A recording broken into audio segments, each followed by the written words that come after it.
స్వాగతం. రోడ్డు భద్రతపై అవగాహన కార్యక్రమం. కందుకూరు రోడ్డు భద్రత యువత పాటించాల్సిన నియమాలు.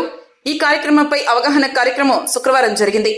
ప్రారంభ ఉపన్యాసం చేస్తూ కళాశాల ప్రిన్సిపల్ డాక్టర్ ఎం రవికుమార్ విద్యార్థులు మైనర్లుగా ఉన్నప్పుడు ద్విచక్ర వాహనాలు నడపకూడదని, మేజర్లయ్యాక డ్రైవింగ్ లైసెన్స్ వచ్చిన తర్వాత వాహనాలను పరిమిత వేగంతో నడపాలని, ఉన్న ఒక్క జీవితాన్ని రోడ్డు ప్రమాదాల్లో కోల్పోవద్దని విద్యార్థులను ఉద్దేశించి సూచించారు.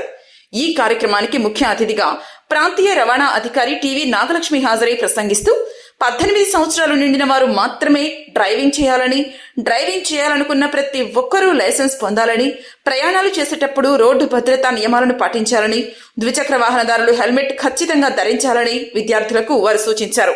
Motor vehicle inspector J Anil Kumar మాట్లాడుతూ, రోడ్డు ప్రయాణాలు చేసేవారు ట్రాఫిక్ నియమాలను ఖచ్చితంగా పాటించాలని, పాటించిన ఎడల అది మనకు మాత్రమే కాక ఇతరులకు కూడా కొన్నిసార్లు ప్రమాదకారిగా పరిణమించవచ్చునని సూచించారు.